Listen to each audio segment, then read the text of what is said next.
All right, everybody. Happy Tuesday. I have nothing at the top. Let's go to what's on your minds. Okay. Well, I don't really have anything at the top because I've been away, so I'm afraid I will embarrass myself with my ignorance. Can't have that, Matt. If I start, so I'll defer to someone else.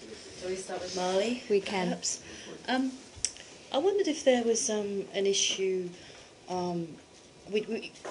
Under US law, you cannot provide direct aid to Mali because it's a non-elected government in power at the moment. Does it preclude you providing aid to French forces going into Mali? No, it does not. But Okay. let me just make some general points on Mali today as we go forward. As we've been saying, it's absolutely critical to stop the offensive of terrorist groups towards southern Mali, to prevent the collapse of the government, and to accelerate the implementation of the UN Security Council resolutions on Mali. So it's in that context that the U.S. very much welcomes the French military action in Mali, which came at the request of Mali's president, as well as support being offered by other governments. We also, as I said yesterday, support the immediate deployment of the African-led international support mission, and we urge the government of Mali to move forward on a political transition process. So what are we doing in this context? First, as I said yesterday, as Secretary Panetta made clear yesterday, we've had a number of requests for support from the French in support of their operation. They've asked for information sharing. They've asked for support with airlift. They've asked for support with aerial refueling. We are already providing information, and we are looking hard today at the airlift question, helping them transport forces from France and from the area into the theater, and also at the refueling question. I think the Pentagon will have more to say about that as we work through those. Here in the State Department, as I said yesterday, we are focused very much on trying to accelerate the deployment of the AFISMA forces, the ECOWAS forces. So we have been in touch with a number of ECOWAS governments over the last couple of days, preparing for the summit that they're going to have on Saturday to make deployment decisions. Specifically, we've offered pre-deployment training using our ACOTA trainers. We've offered equipment. We've offered to help lift ECOWAS forces into Mali. And we've offered the kinds of sustainment packages post-deployment that we also offered to forces that served in Somalia. So a number of governments are looking at all of that, and as we know, we'll have an ECOWAS summit meeting on Saturday, which we hope will make some decisions. A couple clarifications on that. So Yeah. the summit meeting is not Wednesday, then it's Saturday? It's Saturday. We initially understood that it was going to be earlier in the week, but it's now been moved to Saturday. These these packages, sustainment packages, is that part of the funding mechanisms that you're still working out, or have you worked those out, or is that going to be paid for by the United States?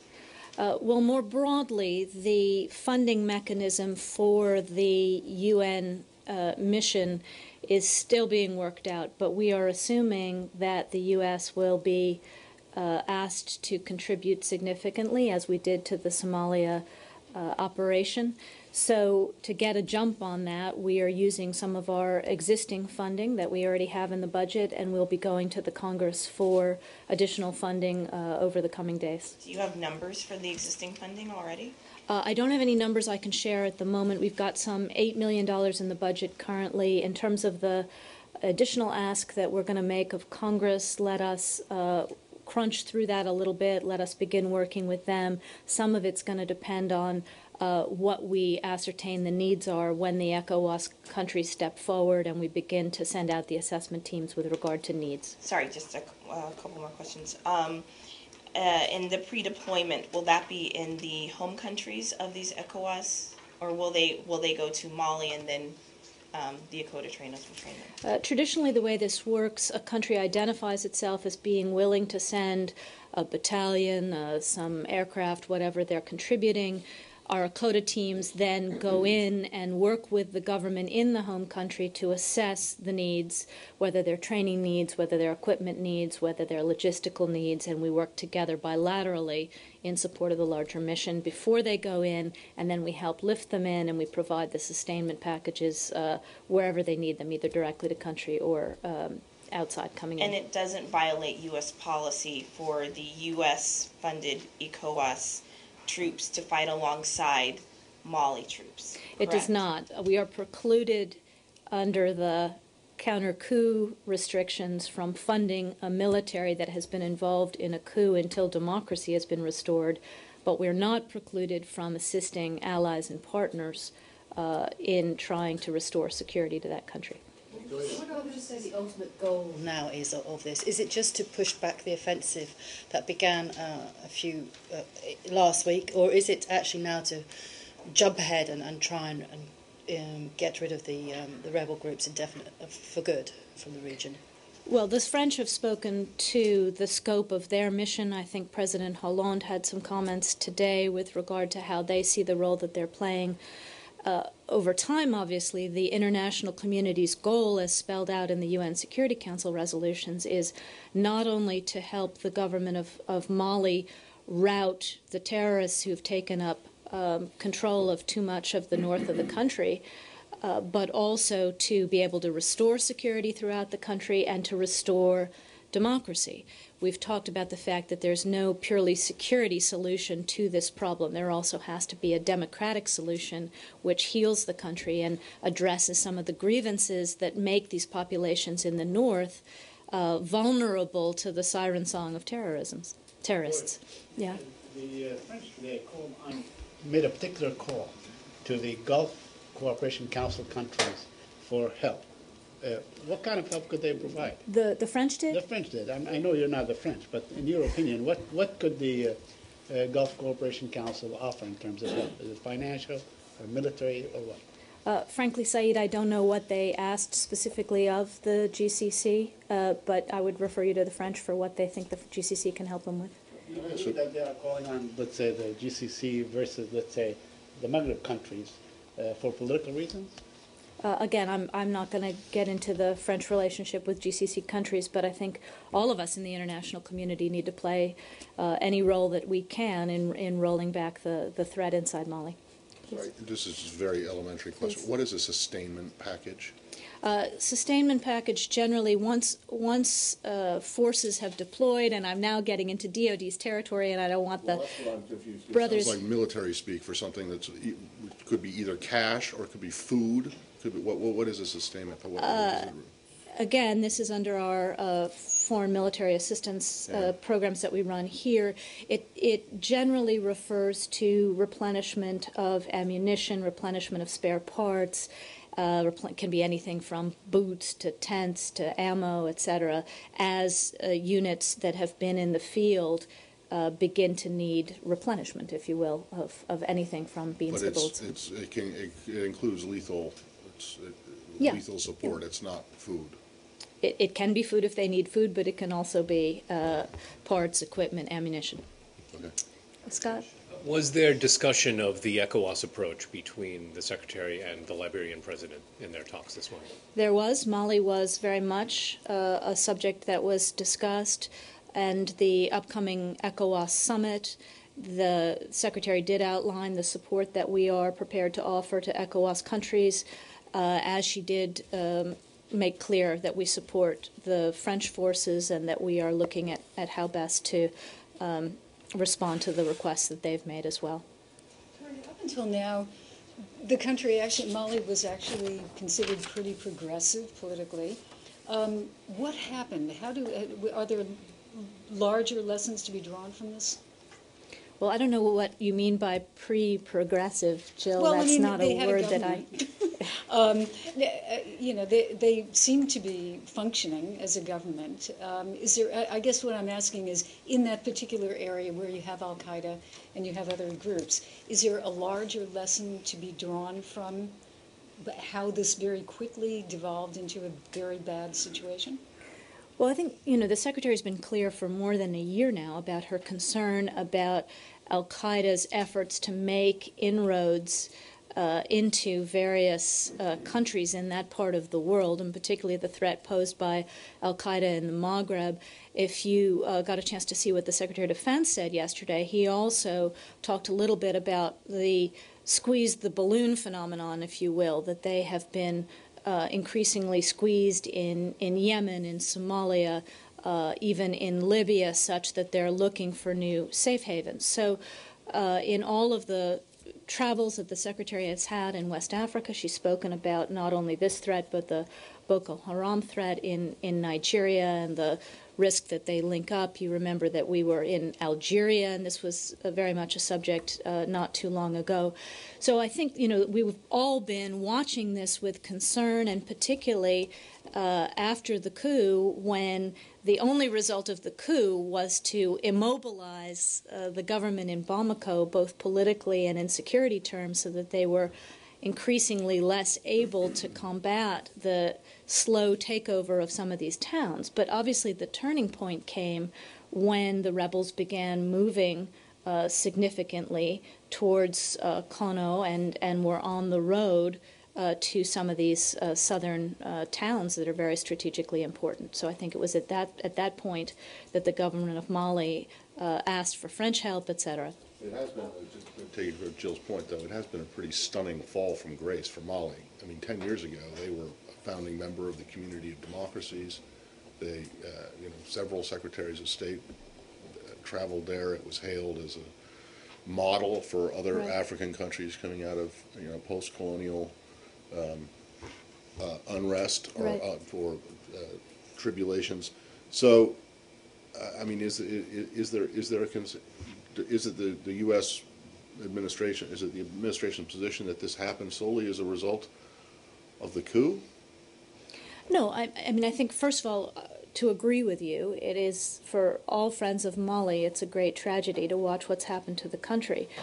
This process was greatly exacerbated by the coup in Bamako, which had all of the political and economic energy of the country focused on the crisis of governance in the south, rather than working on what they should have been working on, which were addressing the grievances of the north and trying to rebind the country, political and economic progress. So over the past, however long it's been, 10 months, 9 months, that has allowed increasing space up in the north, which is hard to secure anyway, hard to govern because it's so far away. The country's very large.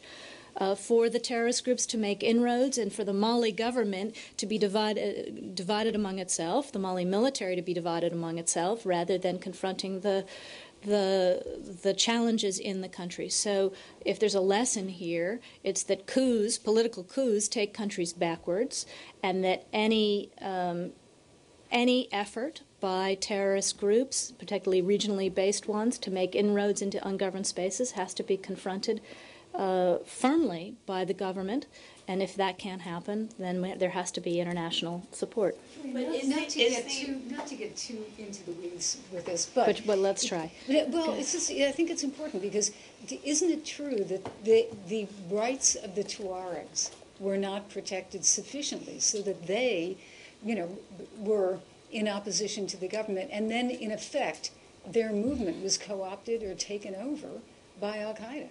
Well, I think we've said this, that this is also an issue when you have a country that is ethnically, historically, geographically divided, and there are a number of such countries in that region. It's incumbent on the government to represent, work with, address the views of the entire population so that groups are not left vulnerable, they're not left out of the political and economic process, because when that happens, and when you have haves and have-nots in a country, and you have ungoverned space, those groups become vulnerable, as I said, to the siren song of terrorists who come with great bags of money promising, all kinds of things that the government hasn't provided.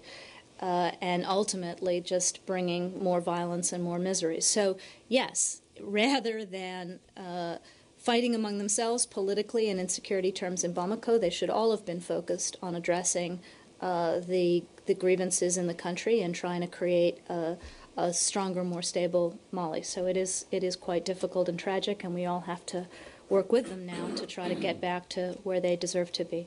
But to Jill's point and Yeah. Matt's point as well, are there discussions in general about what kind of assistance the United States gives militarily to countries that have these sort of issues? For example, the leaders of the coup, many of them were part of the Mali army, and they were trained by the U.S. and Europe.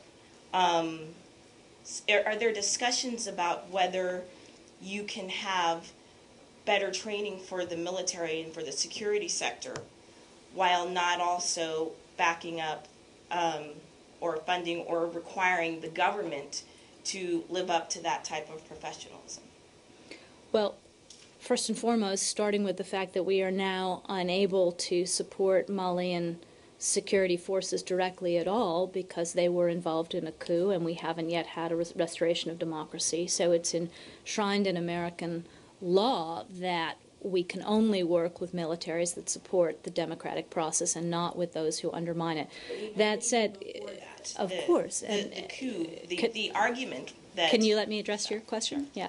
So it is a fundamental tenet of U.S. training in all of our military-to-military cooperation programs that we focus not only on hard security, but that we also focus on citizen security, that we focus on human rights, that we focus on democratic principles. And, you know, the sad story here is that those Malians who were trained in the United States did have that kind of training, including Sanogo. So obviously there is an effort underway to look at how we can strengthen that, and it doesn't always succeed. But I would point to the hundreds, if not thousands, of serving officers and staff members of militaries around the world who have been strong supporters of democratic principles, have refused to fire on their own people, have refused to undercut their constitutions, in no small part because they got exposure to those fundamental tenets of what a democratic military does in their training in the United States. First and foremost, the Egyptian military, as you know. Second and third. Were there second and third? Yeah, well, I see. Do the Syrians follow that? No, they don't seem to. Any country in Latin America over the last 30 years, they were all trained in the U.S. Matt, I'm not going to go. No. You said thousands and thousands of troops, and you mentioned Egypt. So, what other countries have there been where militaries have refused to fire on their own people because of human rights training that their officers received in the United States? Can you name one? There are a number of militaries around the world who have been offered the opportunity to coup on their own people and haven't done it. I'm not going to sit here and give you a list. Just one quick Yeah, follow-up on yeah. that. It's at least in terms of Mali, it's my understanding that the coup, they were upset because while they felt like they were being professional, they weren't being backed up by the actual government. They weren't necessarily firing on their own people, but they felt like they'd had this professional training by the West and that the Mali government was not backing that up. So I guess my question is more about whether the U.S. is not just focused on the training of the military, but whether it's also focused on insisting that the actual governments live up to that type of training. I don't know if I'm making sense. In other words, you had an army that expected a certain amount of professionalism because that's part of the training that they've been given. They launched a coup because they felt like the government was not living up to that professionalism. Again, the answer when you have grievances with your own government is not to overthrow it. It is to have a democratic discussion about how to improve the situation, how to broaden the approach that is being undertaken, to work through your parliament, to work with your leaders. You know, there's never an excuse for violence, and there's never an excuse for overthrowing a democratic government. Work through the democratic process to address the grievances. Okay, go ahead.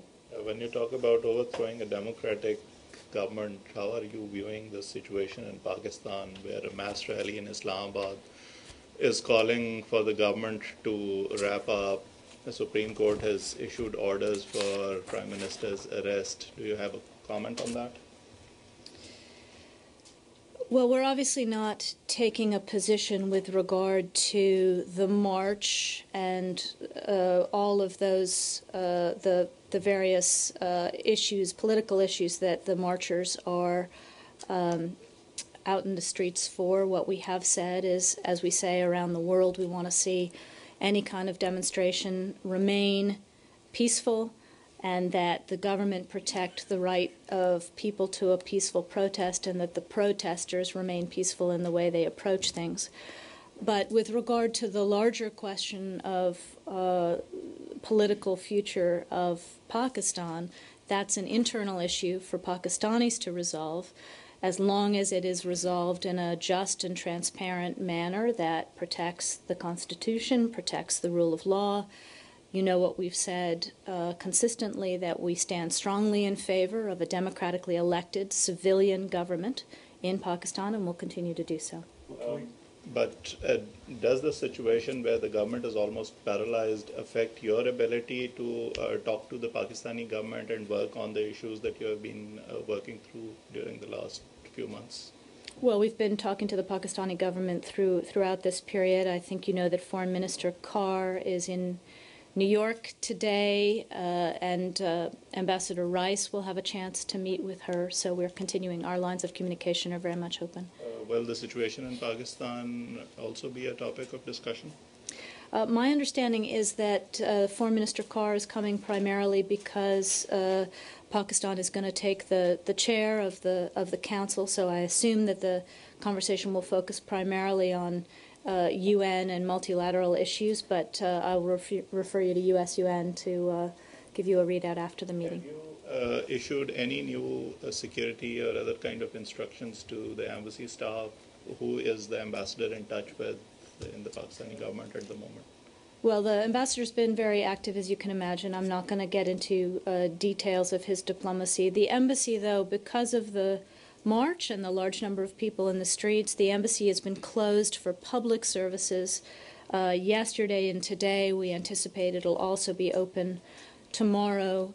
The usual advisories are out for American citizens as well to avoid.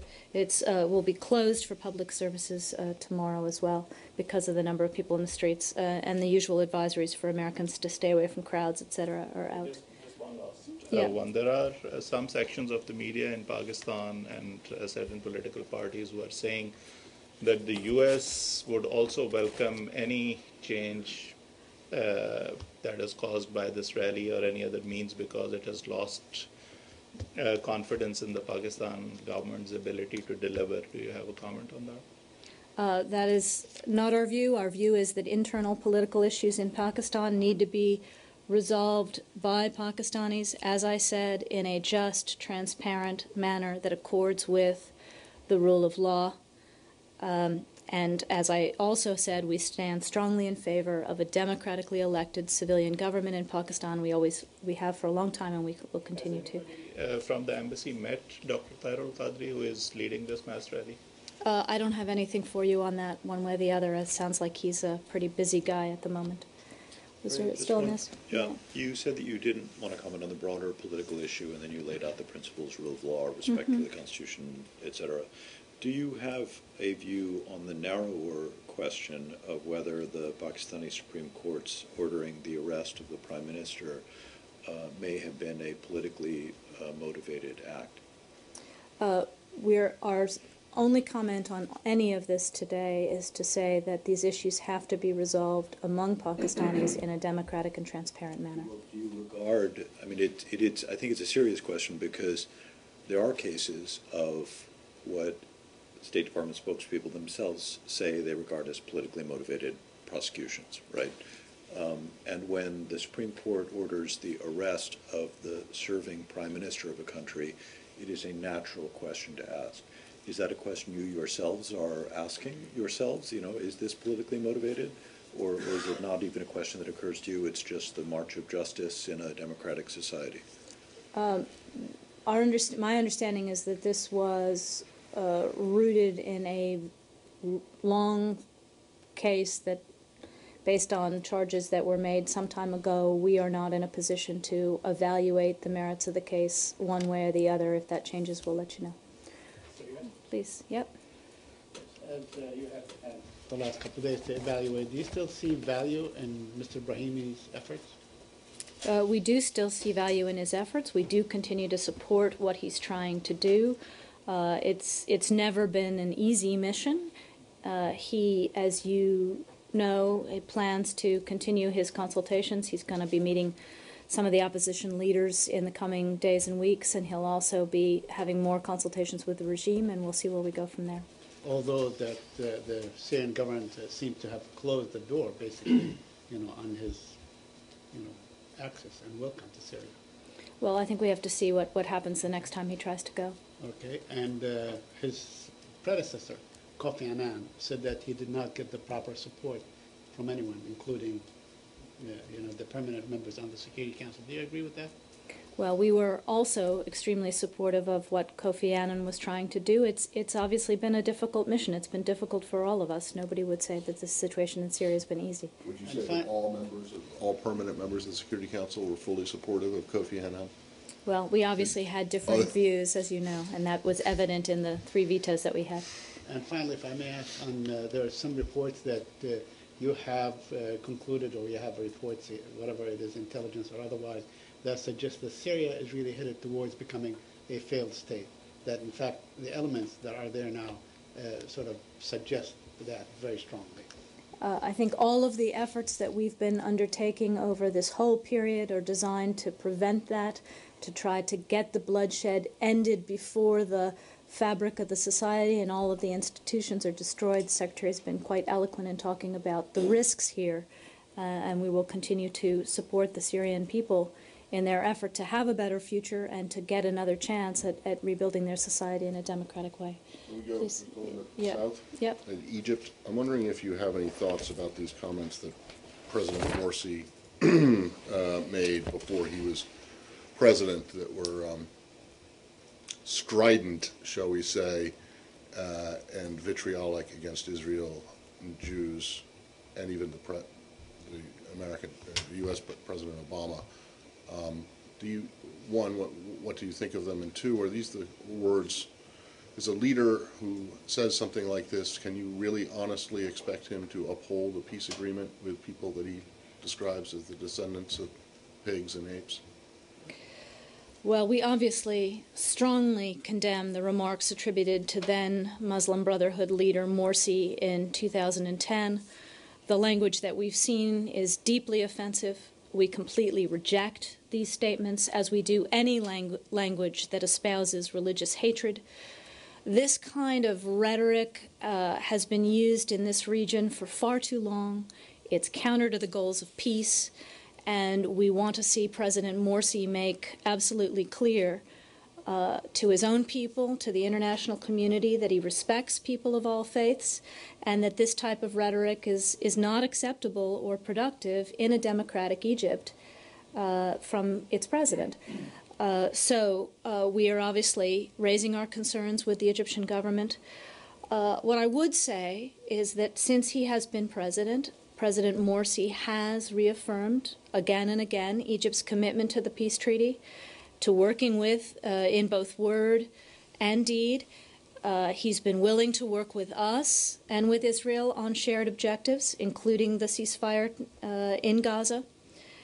He's been committed to our bilateral relationship. So that is the basis on which we are continuing to work together going forward. Well, so you think that there is still some value to be working with him? You don't think that these comments reflect his heartfelt beliefs? You're seeking, I assume you say you want to see him make clear that he respects all faiths. Does that mean you want him to publicly repudiate these comments, which are captured on video, as I understand? Well, we'll leave it to... Go ahead. Sorry. No. Do you want to see him publicly repudiate these comments? And even if he does, I mean, how can the administration have any faith that this man is committed to peace with people he obviously, clearly thinks so poorly of? Well, let's start by the fact that we will judge him by what he does. What he has been doing is supporting that peace treaty, continuing to work with us and with Israel on common goals, including in Gaza. But we'll also judge him by what he says, and we think that these comments should be repudiated, and they should be repudiated firmly. By him. That's what I said. I mean, okay.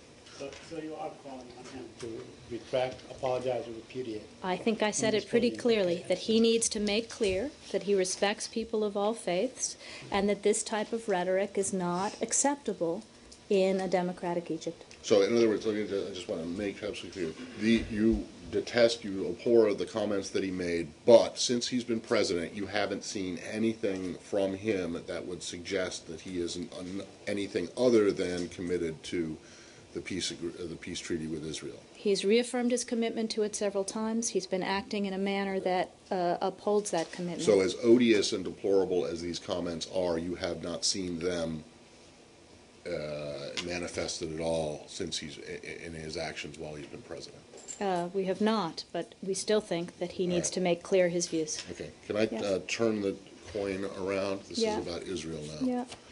Yeah. As you know, Israel is threatening to refuse to submit its Universal Periodic Review of Human Rights to the Human Rights Council.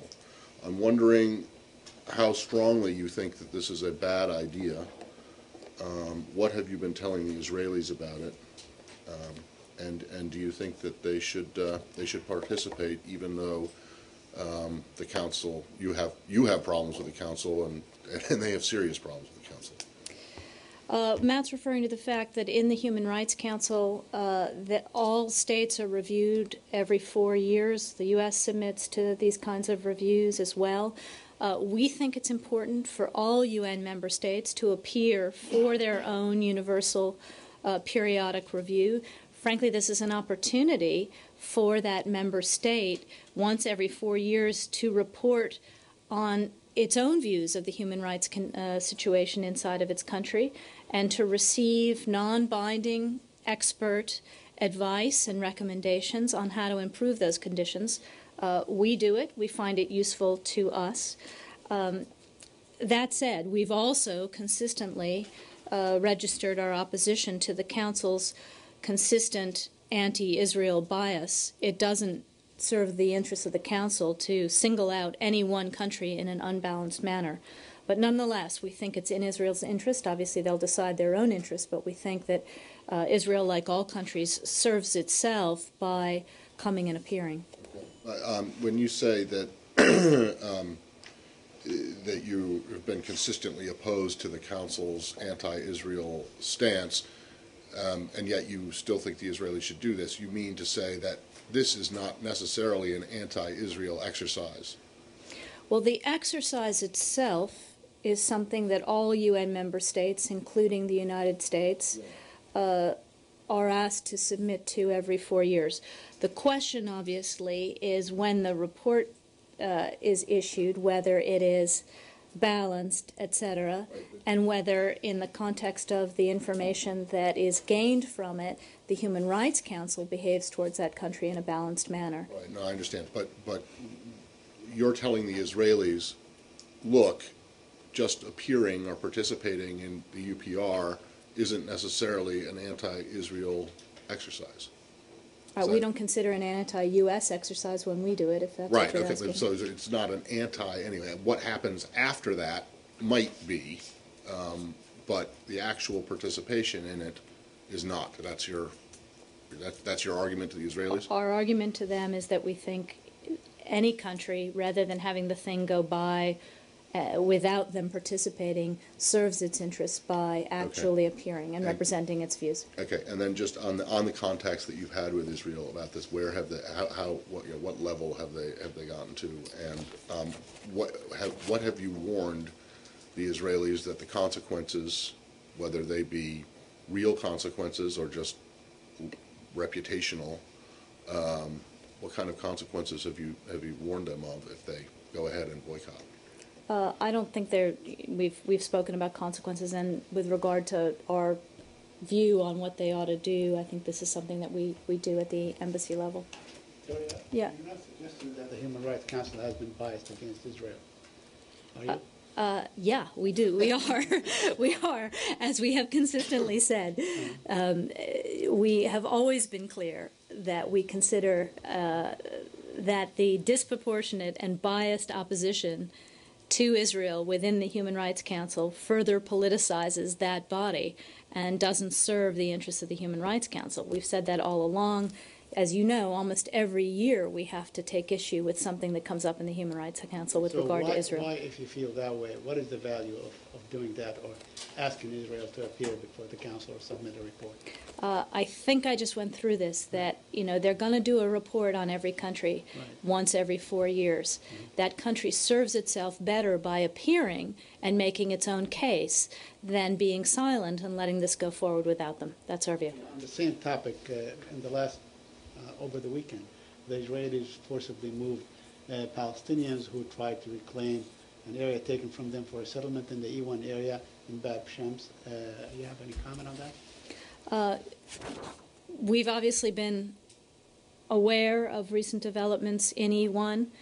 I will again take this opportunity to urge all sides, both sides, to refrain from unhelpful action, from unhelpful rhetoric, and to think seriously about the consequences of their actions. Every step taken should be designed to reduce tension, to prepare the way for getting back to the negotiating table. Would that be the kind of nonviolent resistance that the Palestinians ought to pursue in fighting the occupation? I'm not sure what you're...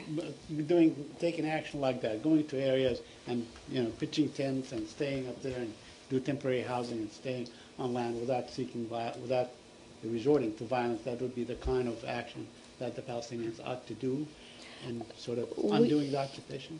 We oppose all unilateral action, Saeed, including settlements activities of any kind. They complicate efforts to resume direct bilateral talks. This includes in the E1 area. It's just not helpful. Jill? On adoptions, I noticed that yesterday, I'm sorry I didn't print it out, there was an announcement that a U.S. State Department official is going to be going, I believe, to Kyrgyzstan, was it, on the subject of adoptions. And I was just wondering whether that was something that was connected to the Russian adoption story or whether that's completely separate. I guess the subtext would be, are you worried that some type of law like that might spread in that region? Well, first of all, our adoption relationship with each country is unique. It's based on bilateral agreements and the Hague Conventions, etc. So I would guess that this was a visit that was planned beforehand, but let me check for you, Jill, if there's anything that connects there.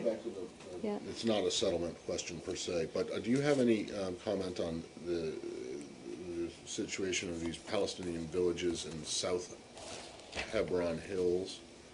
I don't. Let me look into that one, Matt. They're being forcibly relocated because they're apparently inside an Israeli military firing zone.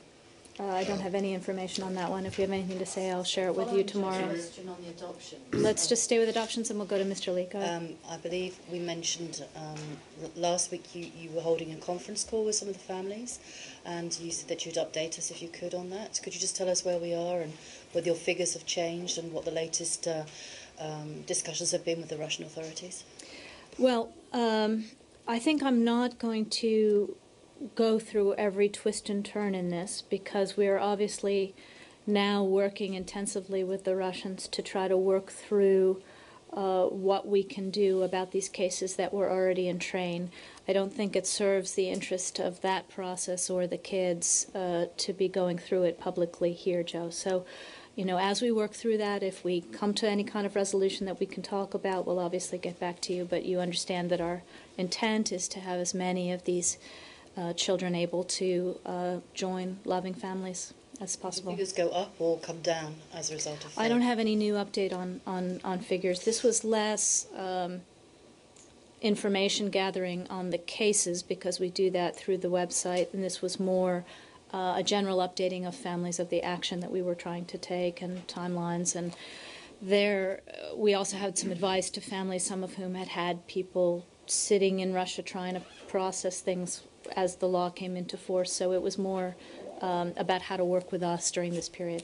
Can I just ask generally, the intense discussions that you're having with the Russians now, what kind of tone are you getting from the Russian side? Is it generally constructive? Do they want to try and help these families get through this?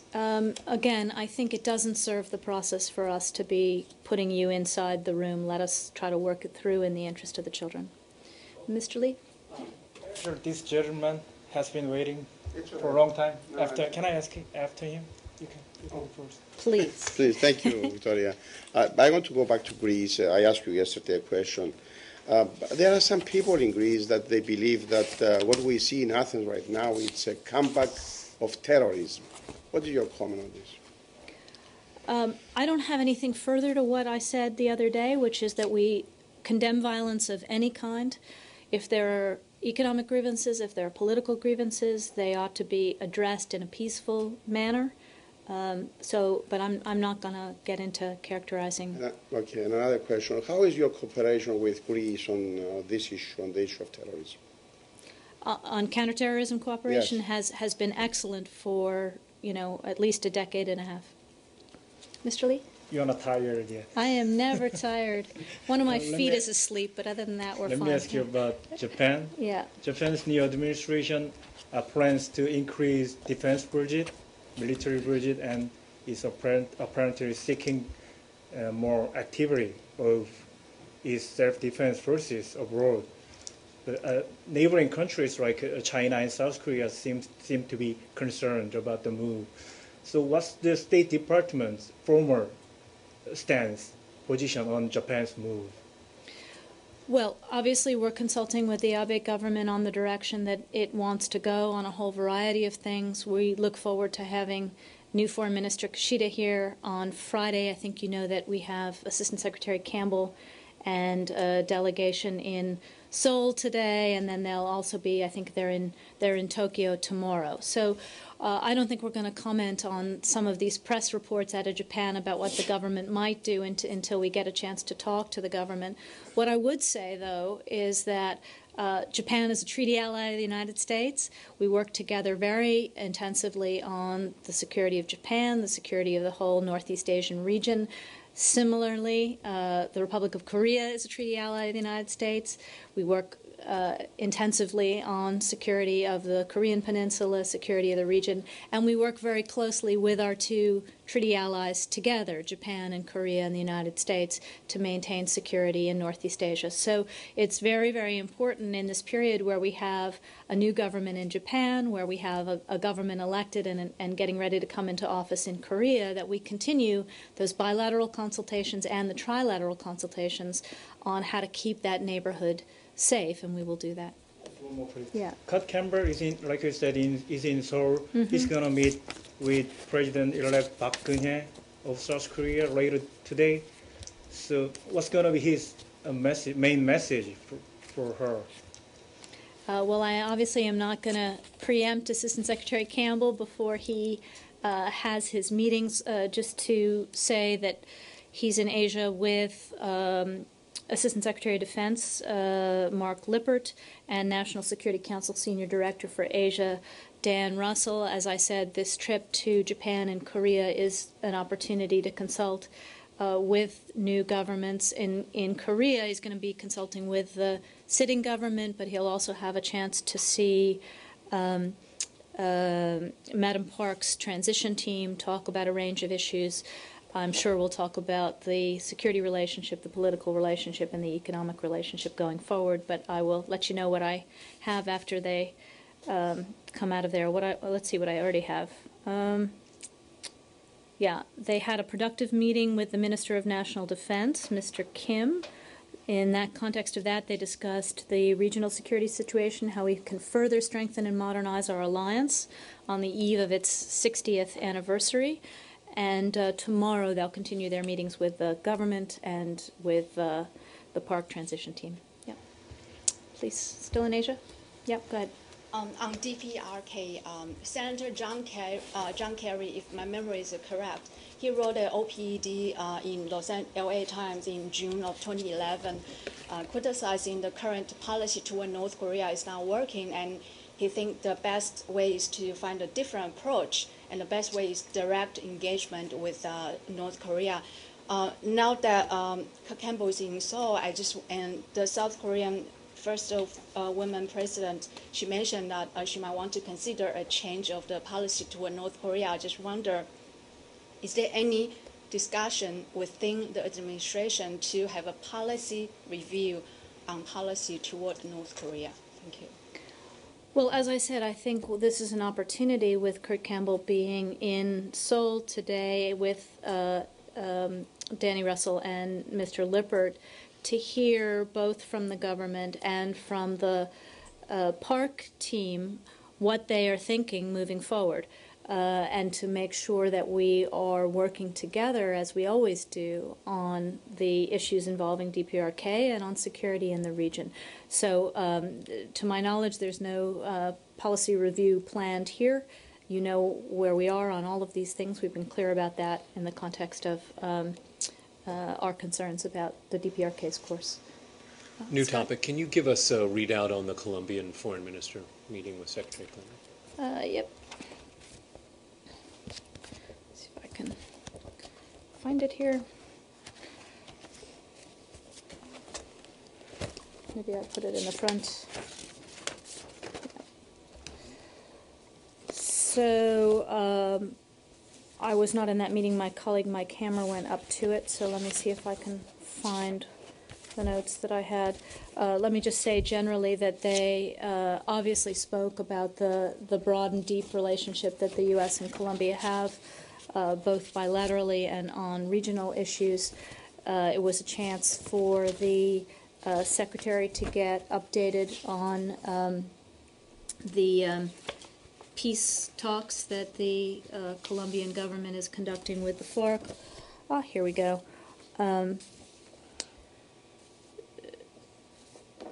The Secretary obviously expressed admiration for President Santos's efforts to engage in peace negotiations with the FARC, and she also praised the Santos regime for its broad engagement on social and economic development and human rights in the country, including working on labor rights, land restitution, victims' reparations, and its work with the Human Rights Council.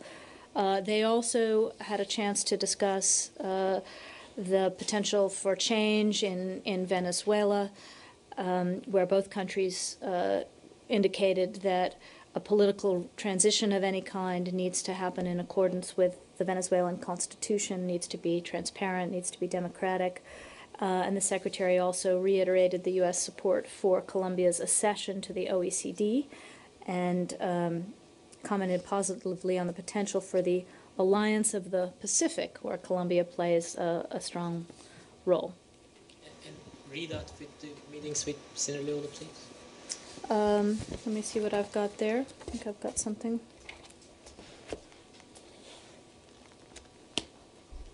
Yep.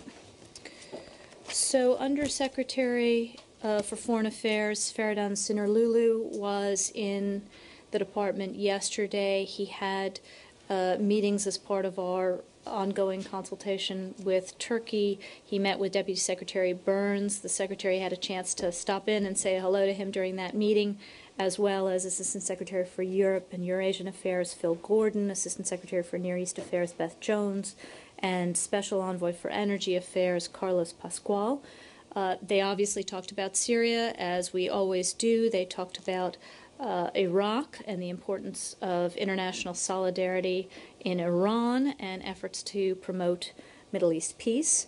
They also discussed U.S. continuing support for Turkey's efforts to combat terrorism and to deepen justice and rule of law in Turkey and to bolster U.S.-Turkish economic ties.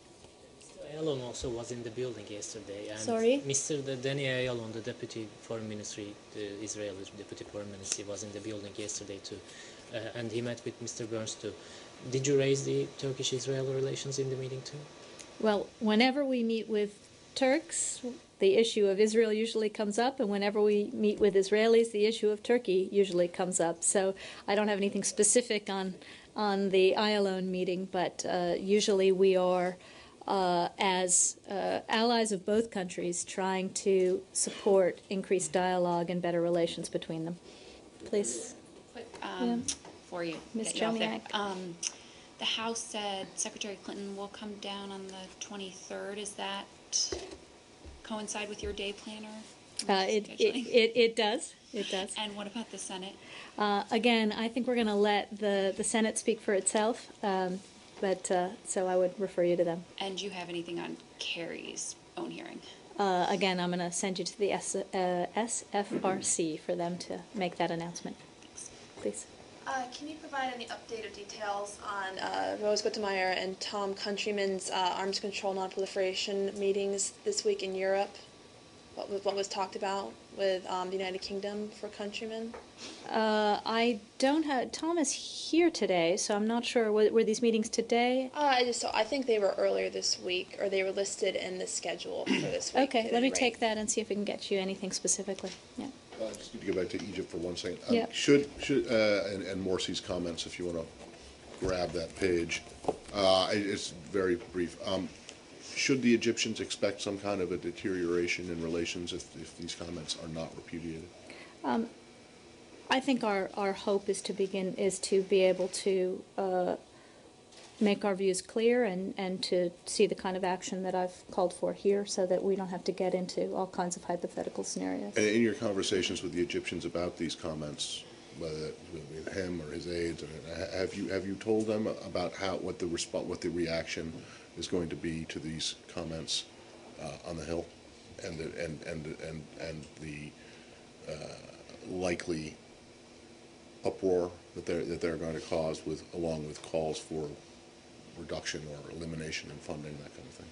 Well, we have a senior Senate delegation that's going to be in Egypt in the next couple of days, so I'm sure that they will have a chance to speak for themselves. But we certainly have made the Egyptians aware that we are continuing to seek economic support funds for Egypt on the Hill, and they are very well aware that these kinds of issues are of concern there too. All right, and then lastly, this has been quite a whirlwind briefing, so try and get to the 2 inhabited continents that have not been covered so far. Anything new on the Keystone environmental impact statement, which was supposed to come out last year? I don't have anything new yet. I think you know that we were waiting for Nebraska to take some steps so that we could conclude our work. My understanding is Nebraska's only recently done that, but we'll check on the timing for you, Matt. And anything new on Australia? On Australia, our fabulous alliance to Down Under, not to report today. All right, well, we got them all. Small thing. I know you've talked about Sri Lanka a couple of times. We have, yeah. Yeah, this is not about the removal of the Chief Justice, but rather about the President's choice of one of his close allies to now serve as Chief Justice. Do you have anything to say about that in particular? Not on that particular issue, except to say that we had made clear throughout this impeachment that we were concerned about what it said about the democratic process, that we were concerned about the perception of reprisals against somebody for independent thinking and action. So, those concerns remain with regard to the quality of Sri Lankan democracy. One other thing I should have mentioned, she is quoted today as saying that she, the former Chief Justice, or the ousted Chief Justice, she maintains that she still is the Chief Justice, is quoted as saying that her life is under threat. Do you have anything to say about that? I have not seen those comments. Let me also add, as I said yesterday, that this entire issue also serves to undermine the international reputation of Sri Lanka as it pertains to investment decisions that foreign companies might make. So, there is usually a cost to this kind of thing in terms of their ability to attract foreign investment. And how about to U.S. assistance, if any? I don't have anything at the current moment on that. Let me check up on our current assistance situation with Sri Lanka. All right, thank you all.